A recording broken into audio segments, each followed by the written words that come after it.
Oke, tadi part satu udah segini, sisa segini, saya percepat aja. Kalau mau penjelasan lebih lengkap awal-awal part satu VT sebelum ini, intinya tarot di saya bukan klinik, oke? Itu pakai pakem AE Waite, Arthur Edward Waite. Oke, ilustrasi Pamela Coleman Smith, makanya banyak dibilang RWS, Rider Waite Smith, ilustratornya seperti ini ya, kalau Pamela Coleman Smith tahun 1901. Tapi saat ini sudah banyak pakem sama, tapi ilustrator berbeda-beda, oke? Dan bagi saya tarot itu bukan mistis, bukan klinik, bukan witchcraft ala-ala, tapi benar-benar kayak perjalanan hidup kalian yang juga tidak faktual, tidak tidak selalu resonan, tidak selalu resonansinya ada. Oke. Kalau saya ada triple karmic spirit yang ngasih 100 ya.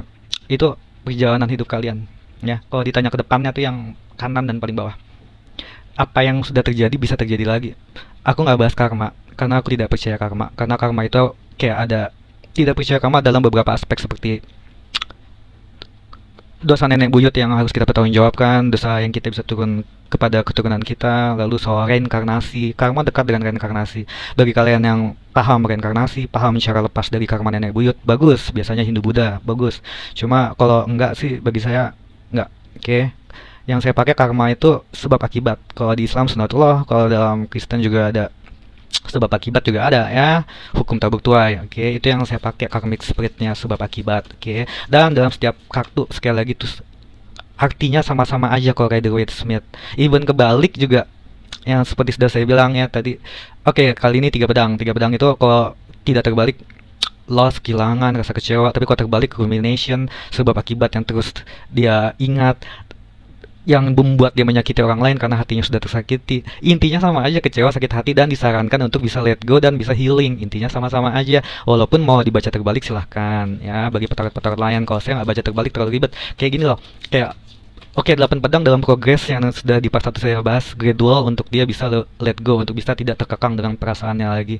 Itu hampir sama dengan 9 pentacle tidak terbalik yang dia ada self reliance, kemerdekaan dalam dirinya, oke.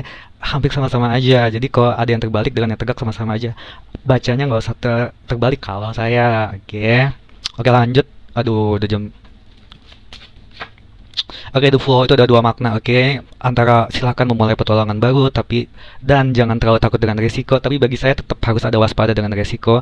Makna keduanya benar-benar jangan bertindak layaknya sang bodoh. Ini artinya sang bodoh. Kalau dalam percintaan, jika sudah ada komitmen di saya, kalau soal percintaan tuh tiap petarot beda-beda ya. Sang bodoh itu the fool. Kalau major kanan nol di kartu cinta itu innocence ya. Kalau sudah ada komitmen itu masa bodohi orang lain. Jangan sampai ada orang lain yang mengganggu hubungan kita, karena yang menjalani asmara kita bukan mereka. Itu kalau ditanya perasaan dan hubungan. Kalau belum ada komitmen, layaknya sang bodoh, yang bagi aku itu lumrah karena belum ada komitmen. Komitmen itu berjanji untuk setia dan tidak dirahasiakan ya. Kalau belum ada komitmen itu tuh, ini kayaknya bakal 3 part deh ya. Kalau belum ada komitmen, jatuhnya dia gambarannya ya, dia suka sama kamu, iya, sang penanya, tapi dia juga ada suka dengan yang lain. Oke, lanjut. Ngapain gua gituin?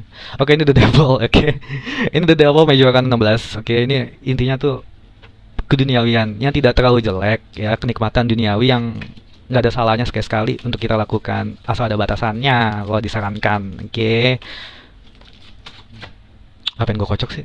Oke, ini ini intinya kesatrian pedang. Oke, dia yang gaspol untuk mengejar tujuannya, yang dia self righteous itu kalau dia merasa dirinya benar dan untuk mempertahankan suatu keadilan dan goal tujuan dia kejar gaspol, tapi selalu saya sarankan jangan lupa ngerem. Oke. Oke, the moon, ketakutan, kecemasan, ini juga major arcana yang melambangkan Pisces. Dari tadi mah zodiak nggak gue bahas ya. Udah, ini melambangkan menunjukkan 18 demun, ketakutan, kecemasan, illusion. Illusion itu seperti pasti nggak pasti, antara ada dan tiada, yang membuat overthinkingnya banget banget ya. Tapi ini juga ada intuisi, berhubungan dengan intuisi tergantung tebaran lain yang dari part 1 udah saya jelaskan. Satu kartu artinya sama-sama aja, tapi juga tergantung tebaran yang lain. Makanya minimal bagi saya 3. Kalau 2 saya bingung. Kalau untuk yes or no, oke lah, satu kartu bisa untuk iya atau tidak. Tapi kalau pertanyaannya ribet kali mengenai hubungan perasaan ke depannya, minimal 3 kartu ya. Makanya saya nggak bisa 2 kartu aja deh kalau ada yang nego. Kayak mana 2 kartu? Kalau saya paksakan ya udah bisa aja. Kalau dirimu merasa nggak resonate ya udah, tapi nggak usah ngomel gitu aja ya. Lanjut ya. Oke, ini intinya aja, 6 pedang tuh move on, perpindahan ke lokasi ke arah yang lebih baik. Sama aja dengan percintaan, kalau kamu merasa ada yang toksik, pasangan kamu toksik, kamu tinggalkan dia kan untuk ke arah yang lebih baik. Page of Pentacle biasanya bukan biasanya, memang semua page itu kartu kerajaan, raja, ratu, king, queen, ksatria yang tidak selalu melambangkan wanita, tergantung soal cinta atau soal pekerjaan. Oke. Dan tergantung temanya seperti apa. Intinya kalau page itu personifikasi seseorang yang memulai awal baru yang selalu disarankan ya, dengan ketekunan, fokus, kerja keras ya, dan untuk tidak menyepelekan apapun, tidak meremehkan apapun. Oke.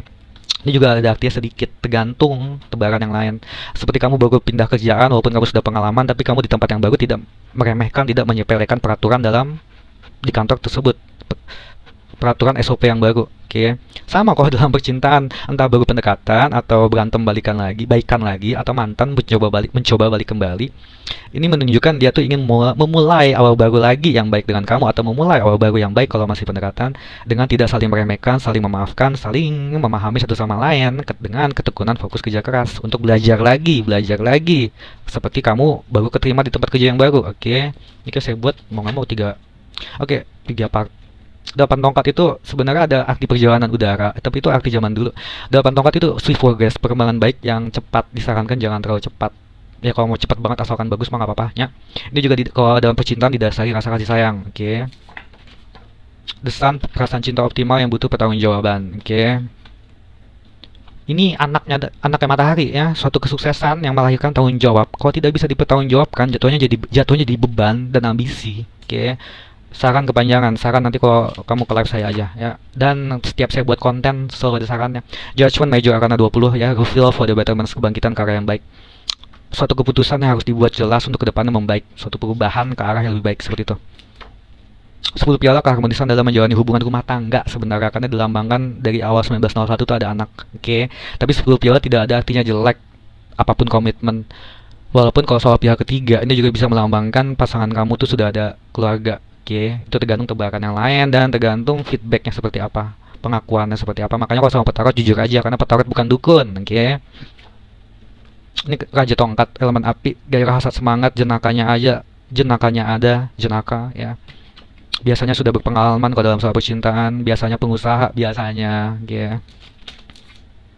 Oke, ini High Priestess Major Arcana 2. Ini B dan J itu Boakim dan Joakim. Oke, itu berhubungan dengan Judaisme, tapi tidak saya pakai dalam artian sama-sama aja sih, kayak baik dan buruknya apa. Itu banyak dia pikirkan. High Priestess itu inner wisdom, kebijaksanaan dalam diri yang sebaiknya disarankan juga terus ditingkatkan dan seimbangkan antara akal, pikiran, dan juga perasaan ya. Disimbangkan dua itu untuk mencapai suatu inner wisdom, kebijaksanaan dalam diri, untuk bisa lebih mendengarkan diri sendiri daripada orang lain.